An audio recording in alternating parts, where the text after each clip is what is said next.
This episode is sponsored by Linode. Linode is offering listeners of this podcast a $20 credit, which is good for 4 free months at their lowest plan. Their plans start at 1 gigabyte of RAM for $5 a month. You can get your servers in any of their 10 data centers, and their high memory plans start at 16 gigabytes. Get a server running in under a minute. They do hourly billing with a monthly cap on all plans and add-on services like backups, node balancers, Longview, etc. VMs for full control, running Docker containers, encrypted disks, VPNs, etc. You can run a private Git server. They provide native SSD storage, 200 gigabit network, and Intel E5 processors. They have 24/7 friendly support, even on holidays, and a 7-day money-back guaranteed. So go check them out at linode.com/JavaScript Jabber. Hey everybody, and welcome to another My JS story. This week we're talking to Kassandra Perch. Kassandra, do you want to say hi? Hi, everybody. Now, we had you on episode 197 of JavaScript Jabber talking about Auth0, but it sounds like you're doing some other stuff these days. Yes, I have moved on from Auth0. I am now a developer evangelist engineer, developer relations engineer for a company called IOpipe, and we do AWS Lambda monitoring and visibility. So I'm doing a lot in the serverless space, but I've maintained my node botanist handle and maintained a lot of my IoT projects as well. Awesome. Yeah, we're going to dig into all of that stuff and, kind of get your story and see where you've been, see what you've worked on, and hopefully give people an idea of where you come from and what you're up to now. Mm-hmm. So let's just jump in and get started. And, eventually we'll get to, what you're doing now at IOpipe and things like that. How did you get into programming? So it's a funny story. I got into programming without knowing I was getting into programming. When I was 8 years old, I had a Game Boy, and I did extra chores for 3 months to buy a Game Shark. For those who don't remember the cartridge days, Game Sharks are devices that used to sit between the cartridge and the actual gaming peripheral, and they would change data going into the game so that you could cheat. Essentially, it would take a memory address. So a cheat code itself would be a memory address and then a value you wanted to write to a memory address. So I learned how to write cheat codes because my favorite game didn't have any yet. Nice. Yeah, so it turns out what it is I had to boot up an emulator, and then I had to change the attribute that I wanted to change with the Game Shark, and then tell the emulator, okay, show me all the memory addresses that have changed in the last half a second. And I'd do that over and over and over and over again until I would find the exact address for the item I was trying to change. And then I would figure out the value that I wanted to put in there. So like if it was 99 lives, I would make my character die and then say, okay, how many addresses have changed? And then make my character die again. Because it would give me like 10 or 20 on the first round, and then it would narrow down the more I did it until I had one address. And then I would give it the hex value of 99. So I learned hex, I learned memory addresses. My dad, who's an electrical engineer, took advantage of it and taught me more about computer architecture. And then shortly after that, I found RPG Maker, and that really is what got me started into full-on programming. It was point-and-click interface programming, but I made video games, and it was so amazing that I could, even at the age of 10, make massive RPGs. And I learned if statements, for loops, conditionals, all that. That. So that's really the dual ways I got started with programming. That's awesome. I didn't even know they had those. I had a Game Boy for years and years and years. Very cool. So you get into hacking Game Boy, and then you move on to other things. How did you go from sort of hacking on things and playing with things and doing some of the programming stuff to being a professional, technical person or developer? Yeah, so I took a few CS courses in high school and was treated fairly poorly by my classmates. So I went into college majoring in chemistry. Mm-hmm. But I had to take CS 101 in order to get a chemistry degree. So I took my freshman year, and halfway through my freshman year, I realized I was procrastinating and not going to class for chemistry, but that I was completing assignments early and early to class and ready and excited about computer science. So I realized that it wasn't the subject that had driven me away. It was the behavior of my high school classmates. So I ended up majoring in computer science. But what really got me into professional programming was a series of two things. One was I got a job as a PHP developer on my college campus. I wrote an application for the media department to help manage lab assistants, software licenses, so things like Photoshop for the media majors, and managing equipment because they had tons of Mac towers and they needed to manage them all and make sure the inventory was kept. So I wrote a large PHP, MySQL, and JavaScript application to manage all that. That honestly was far more valuable than my college classes just because of that practical application. Mm-hmm.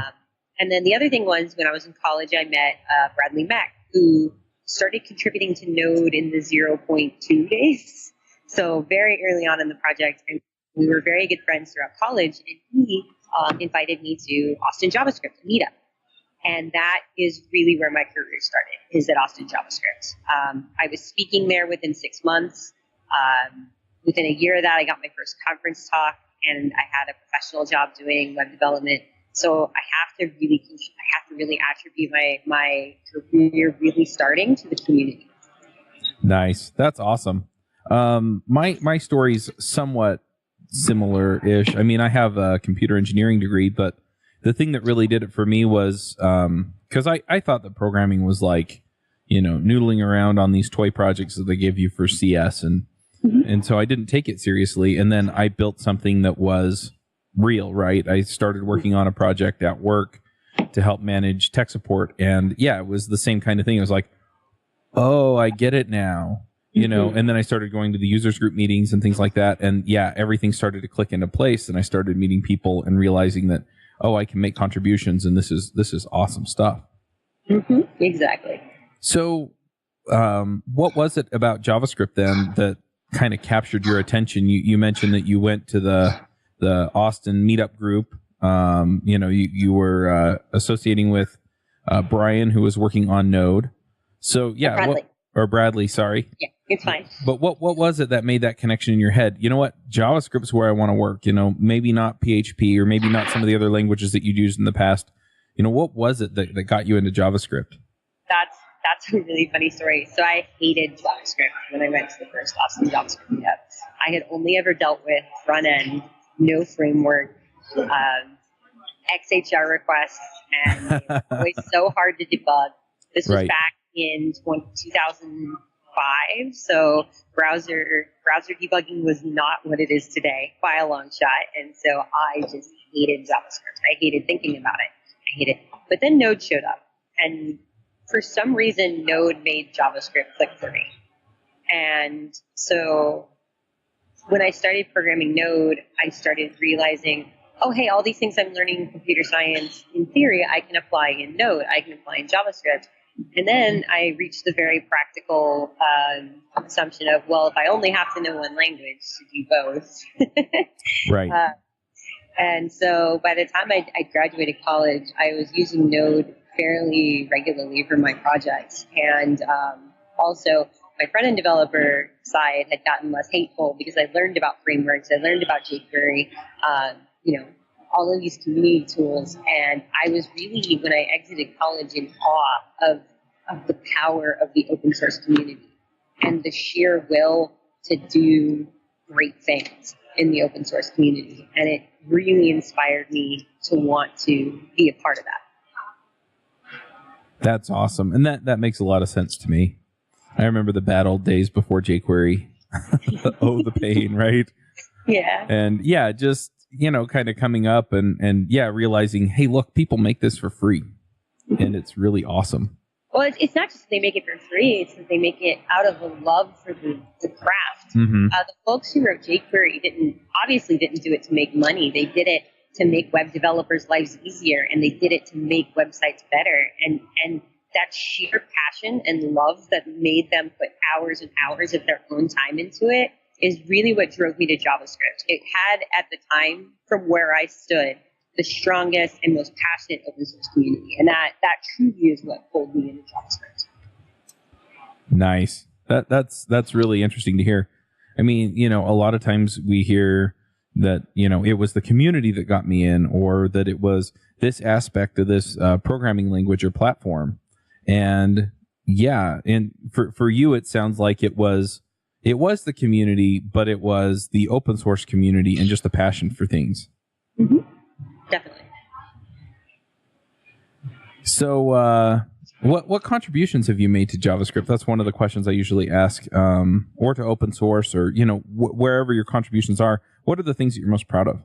I am most proud of being known for. So some people don't even actually know my real name.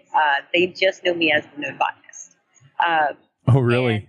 Yeah, I was at an airport once, and this gentleman came up to me, and it was 4 a.m, and I just gotten my coffee, and he comes up to me and he goes, "You're the Node botanist," and I'm like, yeah, that's me. And he's like, "Oh my gosh, I've seen your work. I really like how you tell everybody that they can do this. I really like that you have a focus on education and bringing people into the community. I saw one of your community talks, and I'm a white guy, and yeah, I felt a little bad, but it was still a good talk." I was just staring at him holding my latte because it was 4 a.m. I'm not a morning person. But looking back on it, that's what I'm proudest of. If all I'm known for is not code, but instilling education and instilling the idea that anyone can be a maker and anyone can join this community, and fighting for the right for everyone to join this community, because as we both know, there are some hostilities still in place for people to join this community who aren't, that are not what you would think of when you think developer. Right. So if I'm only known for that, that will be okay. That would be fine with me. But I am also known for my open source contributions to NodeBots projects, including documentation and soon some modules for Johnny 5. I've been contributing to AVR Girl recently. I do a lot of conference talks about IoT and JavaScript. I'm on the Tesla 2 open source board, so I help make open source decisions for the Tesla platform. So a lot of hardware and Node on hardware is what I'd be known for from a technical side.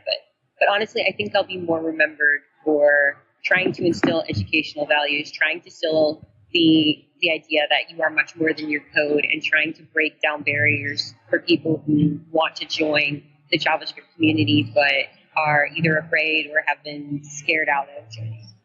Right. That's awesome. That's really awesome. I'm always curious about how people get to where they are, right? How people arrive at the place where it's like, you know what, this is where I'm going to contribute.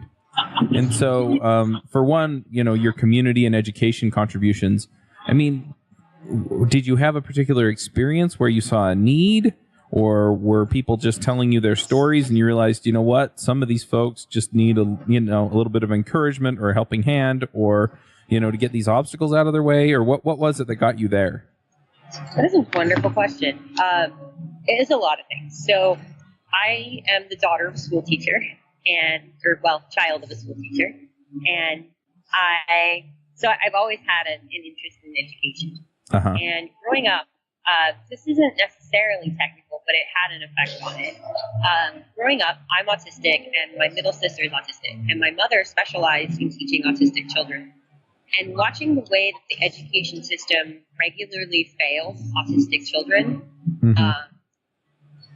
instilled in me definitely the need to seek out people who feel alienated and find a way to make them feel welcome. Okay. So that was instilled in me at a young age. And so when I came into tech, that came with me. That need to make sure everyone feels welcome in open source spaces. Because I felt that my whole life. So from the educational standpoint, I also think that's just in my blood. My mom's a teacher, and she always told me that the best way to prove you know something is to teach it to someone else. Mm-hmm. And that stuck with me for a long time. And it really rang home. So one of my first projects was a light-up dress that premiered at JSConf, I want to say 2014. I think I heard about that. Yeah, there are a few pictures left of it, and I have several light-up clothes that I've made since then. And I remember feeling like I needed to change the way I presented myself when a bunch of people came up to me and they go, I wish I had the talent that you have to do that. And I kept telling them, oh, no, this is completely something you can do. And I realized that part of that was I didn't have any documentation online about my project. I didn't have any code, any wiring diagrams. And, that's really hard to figure out on your own. I had to figure it out on my own. And so I knew that. And so that's when I knew that I needed to focus on making sure that the things that I do that inspire people to build their own things need to be documented. And I need to prove to people that, yeah, you can do this too. Because I was able to do it, and here's what I learned. Because otherwise, we're just reinventing the wheel over and over and over again. Mm-hmm. And someone once told me, I don't know why you're sharing all of this. You could be making money with these light up clothes. And I said, I don't want money. I want to be not the only person at a conference in light up clothes. I want to run up excitedly to another person in light up clothes and go, oh my gosh, how did you do that? And we can learn from each other and build even better, greater things. I don't really care about the money at that end. Like, I have a day job for that. But when it comes to my robotics and when it comes to serving the community, I think my best role is an educational and, I guess, supportive role through documentation, through helping people with their projects, and through making sure that information is freely available to everyone. Nice. Now, I think IoT is cool. I'm curious, how did you get into that? Like, what was it about IoT, and why do you feel like that's part of the place where you want to stake your claim and say, hey, I'm going to make a difference here? So part of that is I just really like building robots. That's definitely a part of it. But the story of how I realized I really liked robots is interesting. So my mother ran a science program at her school, and they would use RoboLab. If you've ever used Lego Mindstorms, RoboLab is the predecessor to that.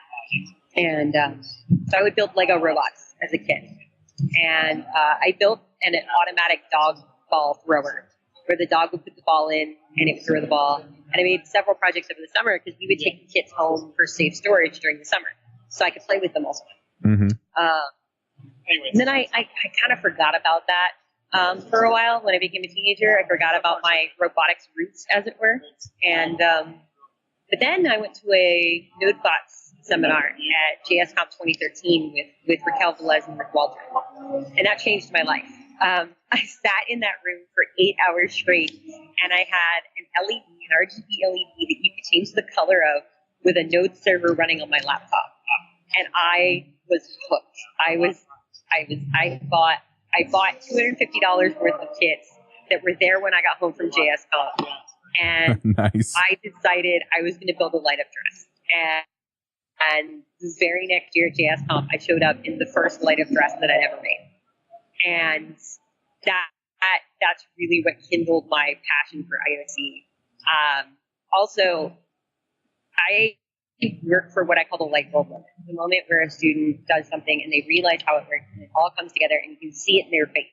You can see that light bulb moment.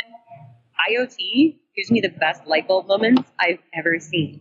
I taught a workshop at Dinosaur JS this year, and we went from 30 people who knew very little about electronics and very little about serverless. And at the end of the 4-hour session, they had a Raspberry Pi that they could light up the LED from a serverless function running in the cloud. So they could control a robot that they built over the internet. And the looks on their faces were just something that will stay with me forever. And they're even something I think about when I'm feeling particularly down. Because I think about that room full of people who thought, oh, I'll go to this workshop, but I don't think I can do this. I actually had a couple students say that. Like, I might have to leave because I'm probably going to get lost. And just, we all powered through it as a group. And no student walked out without finishing their robot. And it was such a warm and great feeling. And it's events like that keep me going. Even in the face of events that may not be the best, or times that don't look so great. It's events like that. That's awesome. That's really great. And it's interesting because I've taught a few workshops and things like that, and it's the same thing for me. I mean, just seeing somebody come in thinking there's no way I'm going to get this, or I've tried this before and it's just not going to happen, and then by the end they're like, I can totally do this, and I'm going to go spend 20 hours, because it just clicks in their head. It just there's that thing that just connects for them. Yep. I was crying 3 weeks ago. So I taught an elective course sort of. It was an afternoon course at the I forgot the name of the boot camp in Denver. I'll have to put that in my pick so I can remember it. Not Flatiron. That's New York. Anyway, I'll remember it. Turing Academy. Turing School. Yeah. Yes, Turing School, and I taught an elective NodeBots course there. And one of the students ended up, his final project was a garden monitor written entirely in Node. It monitored the moisture level. He actually got a valve controller working, and it watered the plants when they needed it. And that was his final project at Turing Academy, and he showed me the schematics and documentation and how we put it all up on GitHub, just like I said, so other people could build it. And I actually teared up a little bit thinking, oh my gosh, I'm actually getting through to people that when they build something, it's not just how cool that is, it's what can I do? How can I use this to help others? And sharing that and having someone else feel that same way is just, it's such a great feeling. Nice. Now, one other thing that I'm going to dig into here really quick before we move on to the next question is you keep mentioning serverless. So is serverless kind of a means to an ends for you with IoT, or is there something in particular there that gets you excited? Yes. So the serverless is interesting on many fronts. Definitely one of them is not just IoT related, but just in general awesome. And it's the fact that if you're willing to take on that extra level of abstraction, so serverless is kind of a new term and a new thing, so I'm going to do a little tiny explanation here. For those who don't know, serverless is, there are servers, it's kind of a misnomer. I also like to call it function as a service. And the reason I call it that is you write your function and you deploy it to a provider, AWS Lambda, Microsoft Azure function, Google Cloud function, Kubeless. There are open source options such as Kubeless and Apache OpenWorks. And then you get a URL back and you can run your function in the cloud. So instead of having to set up a server and a URL and then your function, you just write the code, hit deploy, and you can call your function through the cloud. So that's great from a developer standpoint because it allows developers to not have to worry about operations and infrastructure as much. Of course, there are trade-offs, but still. Right. They can write code and push it. I think it's great for IoT specifically because it scales really well with IoT. And because of the way IoT makes sporadic connections with not a ton of data, serverless is great for that model, as opposed to EC2 where you've got a server running all day and it might get like 10 requests. Mm-hmm. With Lambda, it only runs when it only boots up when you need it, so it'll only boot up the 10 times you need it. So I actually wrote an article on the IOpipe blog that goes much more into detail about it, but IoT and serverless are definitely best friends in terms of infrastructure and usage. But serverless is also a very interesting front for all developers. Yeah, definitely. We just did an episode on serverless on JavaScript Jabber. And so, cool. As this is released, I'll have to check that out. Yeah, I think it'll come out a week or something before this episode. So, I'll check that out. Yeah. So, definitely this month as we speak, it's in December. So, yeah. And it's really, really interesting. I've done some things with AWS Lambdas and, I definitely see the appeal from the sense of, the IoT space because, you do the processing that you can locally and then anything else you can offload without having to set up a full-on app on the other end. Exactly. You can offload or onload as much as you want from your IoT device to the Lambda. Yeah. So the next question that I have is, what are you working on now? So right now, I am putting a lot of attention towards the AVR Girl library. So AVR Girl is a node replacement for AVR Duke, which is a library that flashes compiled C code to AVR chips. So Suze Hinton, Nuke Cat on Twitter, she's amazing. She's the head of the project. And I'm also working on AVR firmware to test a piece of reverse engineering equipment called Plus Pirate, which is really handy for reverse engineering hardware chips. And so I'm writing a firmware in AVR, and I wanted to use AVR Girl to flash firmware. but I found a couple bugs. So I just jumped in and I started patching bugs. And now I'm going to be helping Suze rewrite some of it. We're going to be redoing unit tests, things like that. And so I've been putting a lot of time and effort into that. A lot of time and effort into expanding my skill set, learning a lot about Bluetooth and RFID.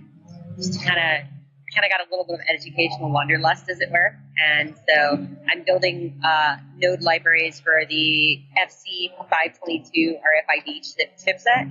And that works with the Nintendo Amiibos, which is why I picked it, because I love those little Amiibos. Nice. And if I could do a robot demo with Amiibos, that would make my day. And I'm working with, I'm going through the code in Noble and Bleno, which are the Node Bluetooth peripheral and client libraries, and learning how those work and seeing how that works to learn more about Bluetooth. That's super cool.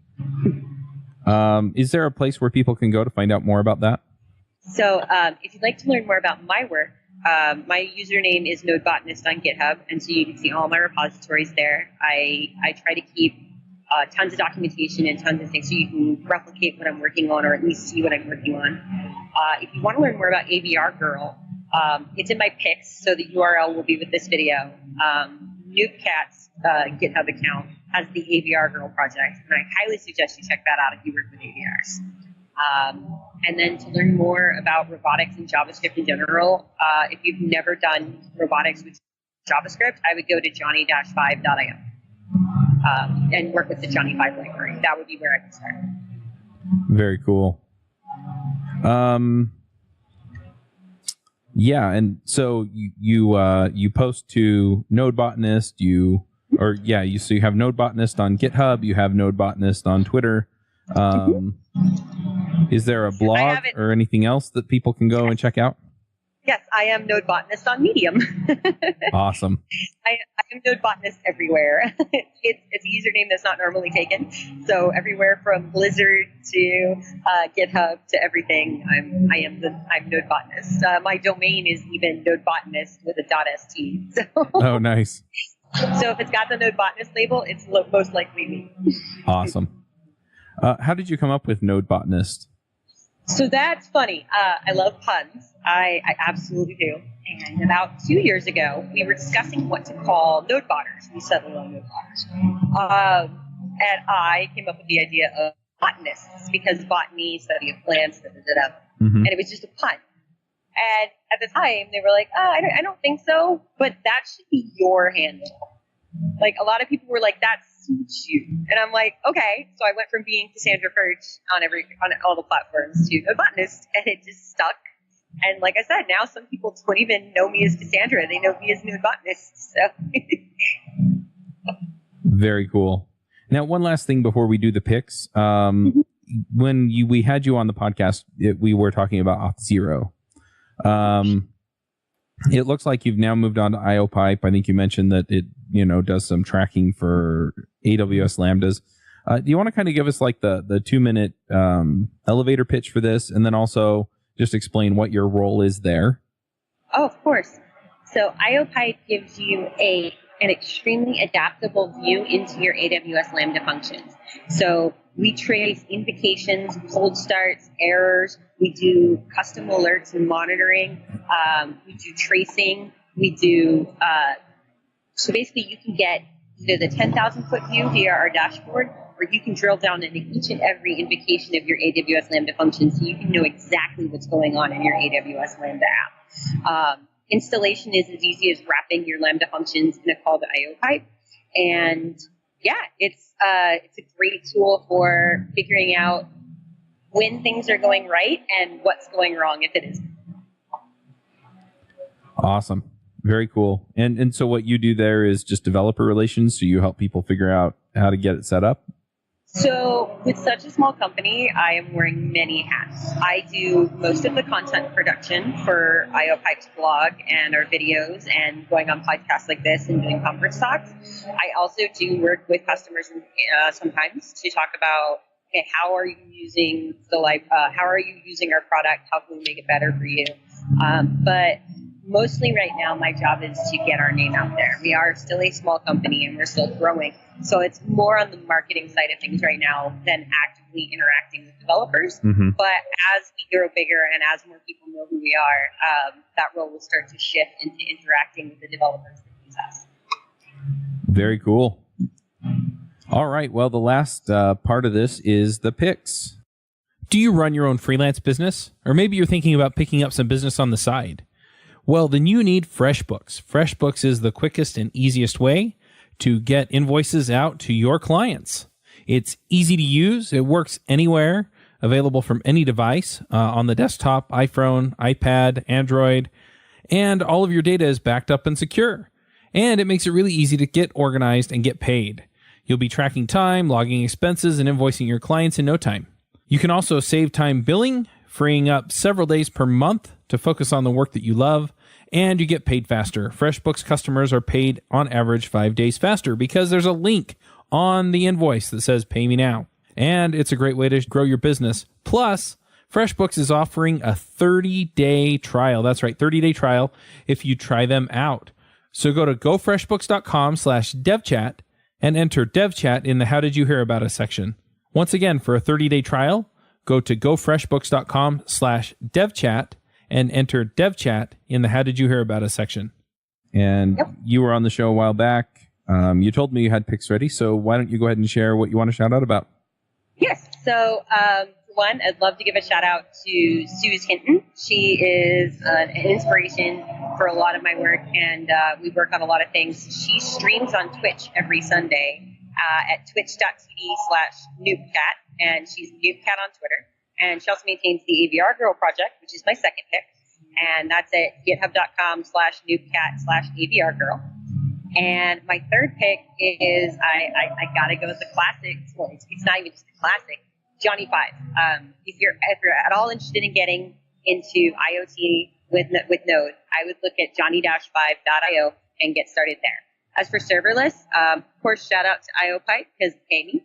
And a shout out to the serverless framework. They are really, really making it more and more easy to work with Lambda functions, and not just Lambda functions, but serverless functions across all platforms. And so a shout out to them as well. And I'll, of course, the links will be provided so you can see those for yourself. Very cool. I'm going to do a few shout outs myself. If you're looking to get into serverless, now I haven't really looked at AWS Lambda integrations for it, but Visual Studio Code is written by Microsoft, and they have an Azure plugin for it that if you're looking at getting into writing this and deploying it nicely, they have all of that kind of worked out for Microsoft Azure. And I've seen it in action. It's really cool. And it works from your text editor. Nice. Now, they keep sending me out to their events, and that's where I see this going. But it's really cool stuff. So Visual Studio Code and the Azure plugin are two of my picks. And then most of my serverless stuff actually has been on AWS Lambda. And their interface for AWS is not my favorite thing in the world. And setting up AWS Lambda functions was also kind of tricky. The best way that I found is actually the serverless, what is it, a library? Utility? Framework. Yeah, that was what I used too, the serverless framework. The one that allows you to use the CLI to deploy. Yeah, that's them. Yep. I they're awesome, and they're a really easy way to get started. So yeah, and they're multi-platform. You can use them with AWS, Microsoft, Google. And double shout out for Visual Studio Code. I use that as my day-to-day editor, and it's getting better every day. I love VS Code. Nice.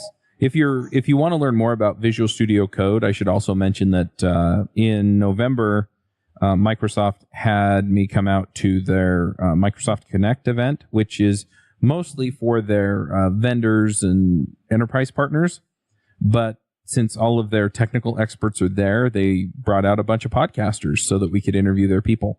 And so the two interviews that if you're interested in Visual Studio Code, you might want to hear, I did one interview with Amanda Silver, And we talked about TypeScript and the language service that works behind the scenes with Visual Studio Code. And she's over the team that builds Visual Studio and Visual Studio Code, among other things. She manages that whole department.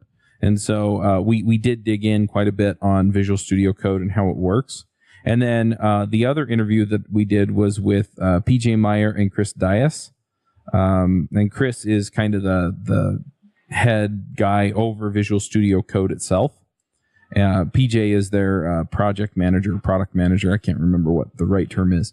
But anyway, so we talked about the roadmap. We talked about how it's built, how it's designed, how the team runs, and all of that stuff. So if you're interested in kind of how the sausage is made to get you Visual Studio Code, definitely check out those interviews. And we'll put links to those in the show notes as well. Yeah, I will definitely be listening to those because I'm very interested to see how that all goes down. Yep. All right. Well, anything else that you want to mention before we wrap this up? I know I've implied it a bunch of times, but to anyone who's listening, if you want to try robotics, you want to try making something with JavaScript, nothing's stopping you. You can do it.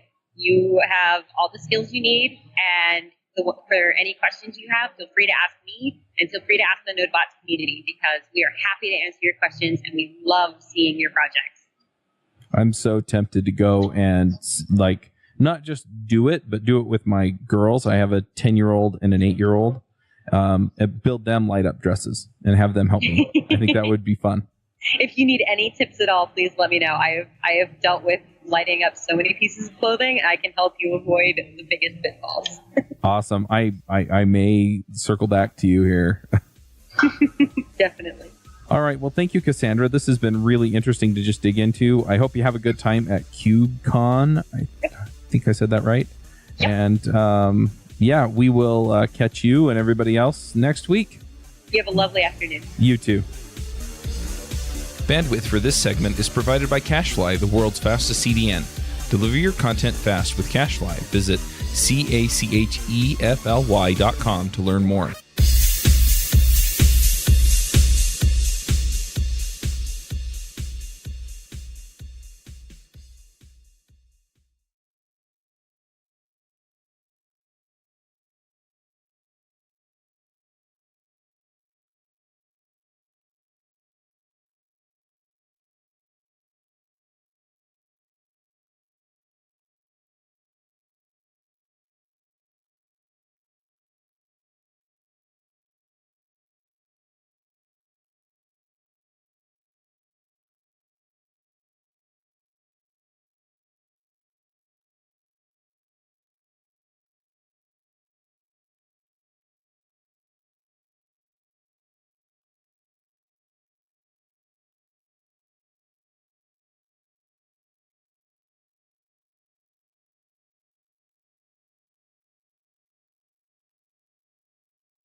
For you, the listeners of My JavaScript Story, Loot Crate is offering an opportunity to save 10% on any new subscription at lootcrate.com. Just enter the promo code BRIDGE10 for 10% savings. Loot Crate is one of my favorite things. Every month I get a box in the mail, costs less than $20, and it comes with all kinds of goodies. I have stuff from, just looking at my shelf, Batman, Spider-Man, Ninja Turtles, Back to the Future, Lord of the Rings, Star Wars, and much, much more. So if you're a geek, a gamer, anything like that, and you want cool stuff to put around your office, cool t-shirts, comic books, etc., then definitely check out Loot Crate. To save 10% on your new subscription, go to lootcrate.com/Ruby. Again, that's lootcrate.com/Ruby to save 10% on any new subscription. Enter the promo code BRIDGE10 for 10% savings.